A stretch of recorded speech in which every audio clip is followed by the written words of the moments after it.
You're welcome. Okay. If I do not connect what we did previously to what we're doing today, kids see learning as these tiny, isolated silos. They don't see it connected. You might see the connection because you've taught it, but kids don't. Here's the takeaway. If you do not connect to prior learning here, and you go off to a small group, and you are not clear with how to do that learning or how it is connected, what happens in your small group? Say nothing. Nothing happens. Why does nothing happen in your small group? Because all you're dealing with is Miss Rains, Miss Rains, Miss Rains, Miss Rains, Miss Rains, Miss Rains. And then that one little lurker, that kid that always gets behind you, does that happen? It scares the pants off of you. Right? You're working in a small group and all of a sudden there's one standing right there. You're like, how did you get there? What do you want, right? I don't get it. Okay? Think about this, and I want you to think really clearly. Connecting to the head means if I do not connect to previous learning, and if I do not make very clear reference points, anchor charts, and clear explanation of what they're supposed to do here, I am going to play whack-a-mole teaching all day long. If I do not build a reference point here for them to ground into, I can never get to the guided reading, and therefore I play whack-a-mole teaching all day long. You know what that feels like, do you not? When you're not clear, and you get pulled in all of these different directions, and you become the stinky teacher because all you're doing is running around trying to put out fires all day. That's where we're going to live today. I want to live in this area of shared reading, and I want to show you that if you do not have these two things in place, you can never get to guided reading in a really clear way. Can I show you what I mean? Can I give you an example?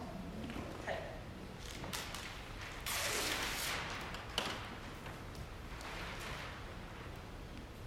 On the bottom of your paper, there's a triangle. This is the triangle of shared reading.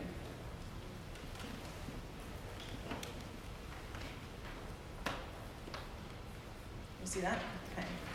In shared reading, for shared reading to occur and to do really well, to give kids a really good instruction and give kids a really good foundation so that you can send them to work time, 3 things have to happen.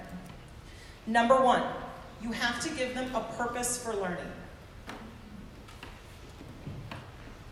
We are learning this today because it's going to help you read.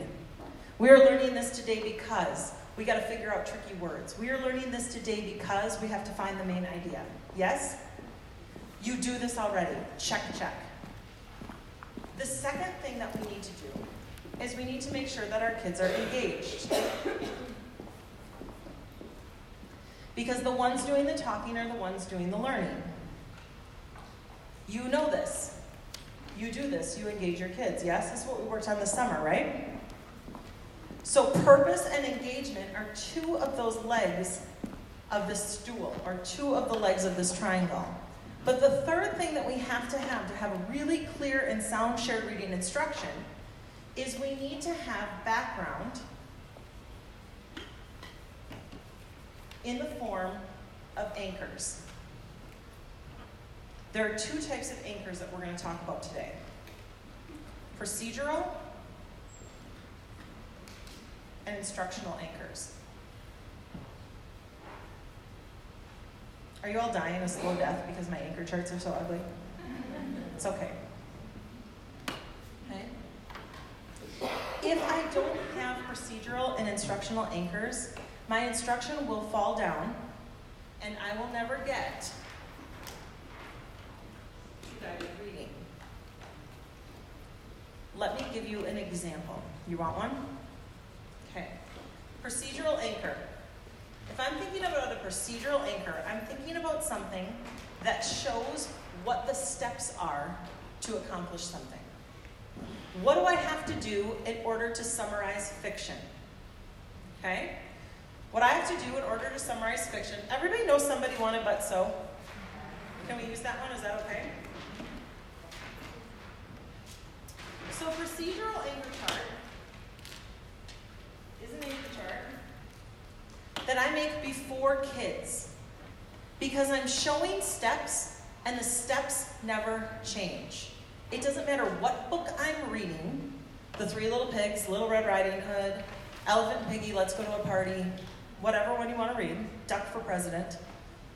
Every time I summarize fiction, I have to go through these 4 steps. Somebody, who's the main character, wanted, what is it that they wanted, but what was the problem, so how did they resolve it? If I don't have this procedural anchor chart up, and I'm pulling a small group, and kids forget a step, they get stuck. And when kids don't know what to do, they will find something else to do. And that something else is usually not what you want them to do, right? So as I'm teaching, can I have those poster notes? Again, a good facilitator would have this out ready. Okay? So as I'm teaching the book, I might say, all right, here we go, we're reading. Somebody, let's see if we found our main character. As I'm reading, we just found out what they wanted. What is it that they want? Hey, that's the problem, what's the but? And then kids laugh because you just said but. Okay? So then what happened? And we practice it. And then I send them off to work time and I say, you guys go read fiction, pick whatever book you want in your book bin, and go through Somebody Wanted But So. I have to have this procedure so they don't ask me questions and I can get around to guided reading and conferencing. That's one procedure. But the second thing I need is an instructional anchor. Meaning sometimes kids don't get stuck on the steps, they get stuck on how to do the step. We need to create an anchor with them to have them showcase what's going on in our brain so that they can see and let their brain replicate what we're doing, yeah? So let's try it with Somebody Wanted But So. This is what my instructional anchor might look like.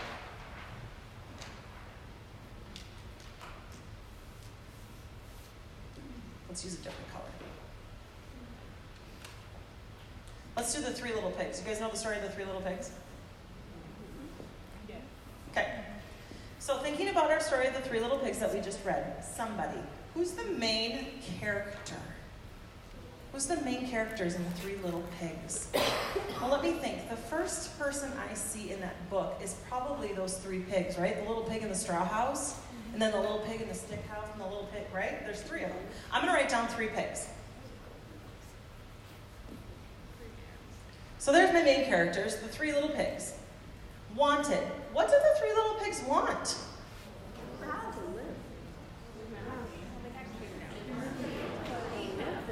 To not be eaten. They're just walking around all day going, hope I don't get eaten, hope I don't get eaten. Okay, wait a minute, now I got a problem because this isn't working out for me. So I need to go clarify my thinking here. Wait a minute, boys and girls, because this is what will happen. Kids will get stuck, will they not? And so we need to help show them, wait a minute, the pigs didn't want anything. They were just going about their day, building their houses. That can't be my somebody. I got to try something else. Who could it be? Let's try the wolf. Nice job. She's like, I knew it all along. I had to show you what I would do. Okay, so let's try the wolf. What is it that the wolf wants? He wants to eat. Specifically pork. Right? All right, so now this is working. He wants to eat pigs. But what happens? What's the problem? Bricks is a problem, right? He can't get to the pigs. So then, how did they resolve it? How did he resolve it?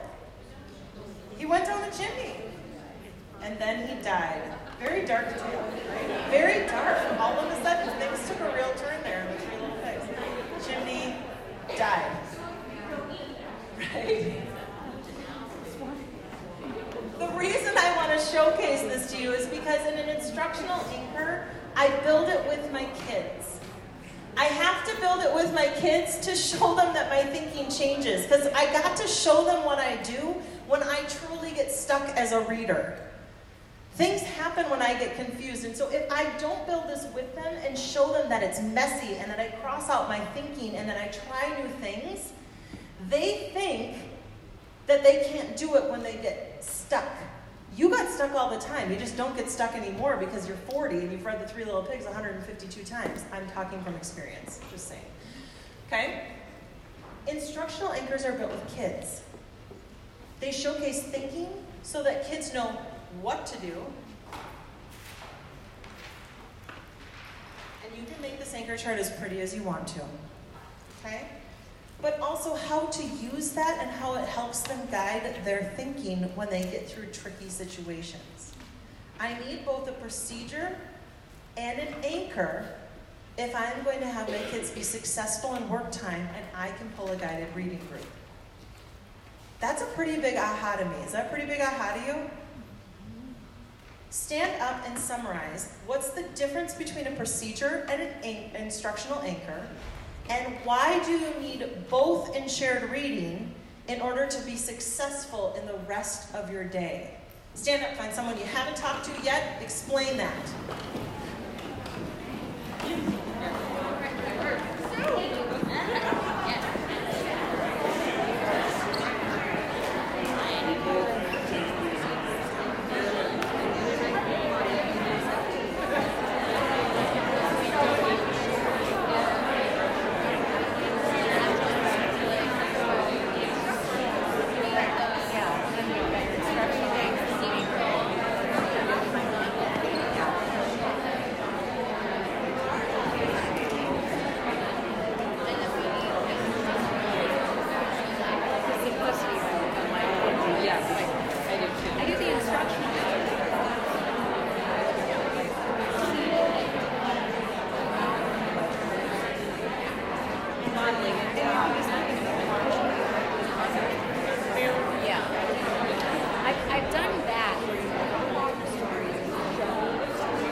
So now let's reflect.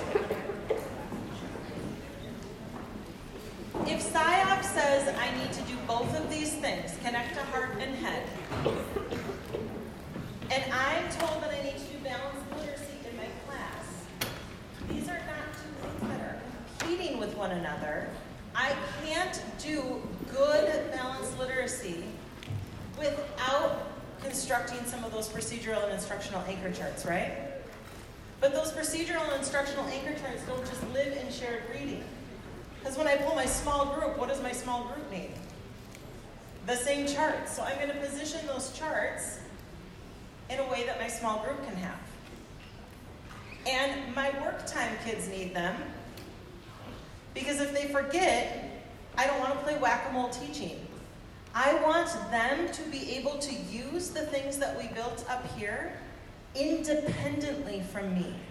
If I don't have reference points like anchor charts or maps or anything to anchor their learning into, then they will always be dependent on me, the teacher. And my goal is to get them to independence. So those anchor charts that we build are going to be connected throughout the day. Which one of those charts am I going to use to add on to? Instructional or procedure? Which one am I going to build with kids? Instructional. Instructional ones, right? And which one am I going to do already made?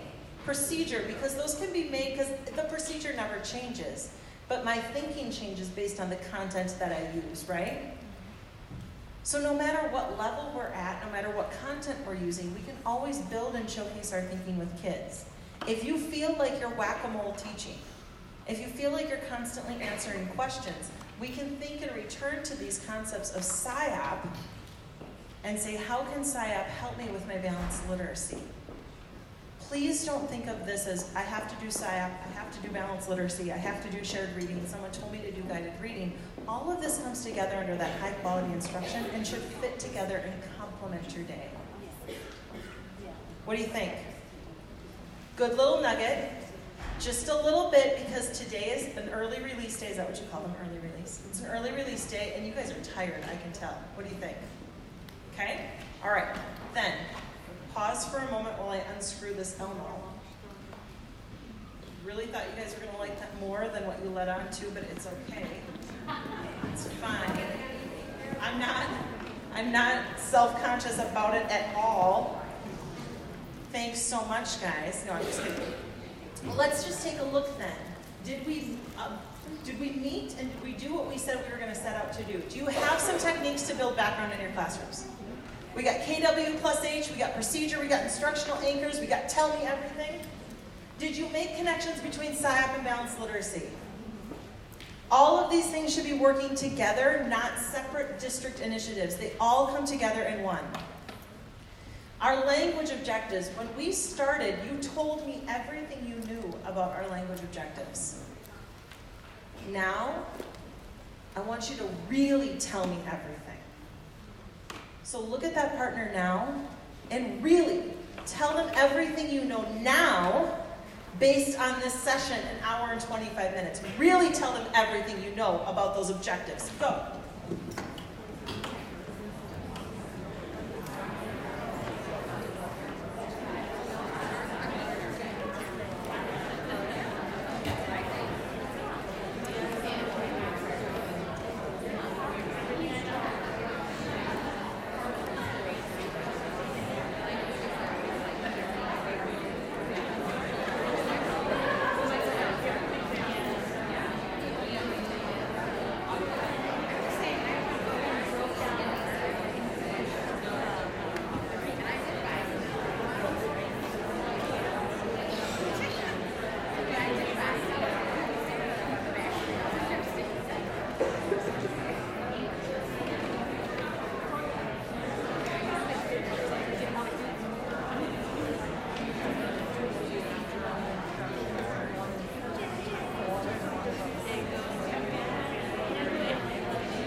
and you can add that to your teaching techniques list, that I can tell that you you're welcome. You grew in your knowledge around the concepts of building background because we checked in at the beginning and we checked in at the end. I'm confident that today was worthwhile of your time because each one of you said, I got at least one thing out. One thing out of today that I can use in the classroom tomorrow or that I can change in my thinking or planning. And that's important, don't you think? Today's focus was on building background, specifically features 7 and 8, connecting to heart and head. And so when we think about building background, I'm going to leave you with this today. Are you ready? Every one of you has a handout. If you don't, and you could just share with one another, that would be great. Counting is not my strong suit. Does everyone at least have one that they have eyes on? We're going to engage in one of my favorite activities. It's called a spirit read. Here's what's going to happen. I'm going to be nice and quiet. And when the spirit moves you, no, we're too big. I lied. I'm just going to read it to you. Is that okay? All right. So I want to leave you with this parting thought. Who builds the builders? There are so many things you could do with your life. You could decide to build houses, or sell cars, or you could determine to build bridges, or grow crops, or design tall buildings, or write books, or act out parts on a stage. Or to make your own living, you could decide to repair machinery, or to enforce laws, or to program computers, or to drive, or fly, or sail for a living. Or you could collect the garbage, or collect the rent, or minister to the people, or defend the country. Or you could determine to build the planes, the lanes, the trains. Or you could build the laws by which people would abide, or develop the ideas through which a better world would be built. It's true, there are many, many things you could do with your life. You could decide to do any of these things and more. Or you could decide to teach. And you would cultivate those who one day will build the houses, sell the cars, construct the bridges, grow the crops, design the buildings, write the books, and act out parts on the stage. And you would nurture those who will repair the machinery, enforce the laws, program the computers, and drive or fly or sail for a living. And you would counsel and guide those who will gather the garbage, collect the rent, minister to the people, and defend our country. And you would inspire and enlighten those who will build the planes, the lanes, and the trains. And you would interpret the cosmos to those who will fashion the laws, and to those who will crystallize the ideas upon which a better world will be built. Perhaps you could teach. You could perhaps teach the people who build these things and do these things, and more. It is the teachers who build the people who build these things, and more, much, much more. You build the builders. Thank you. I know that it is a hard job, and I know right now we are in the doldrums of winter, and it is cold, and it is gray, and we are feeling a little disillusioned about our job. But I want to thank you for the great attention that you gave today, for being willing and open to learn something, and I want to thank you for each and every day going in there and building some pretty awesome builders. So thank you for your time, and you know what? You should just get out 10 minutes early, don't you think? That should just be a thing, okay? All right. Would you please help me by cleaning up the spots on your table, and we'll see you guys in March. Yay!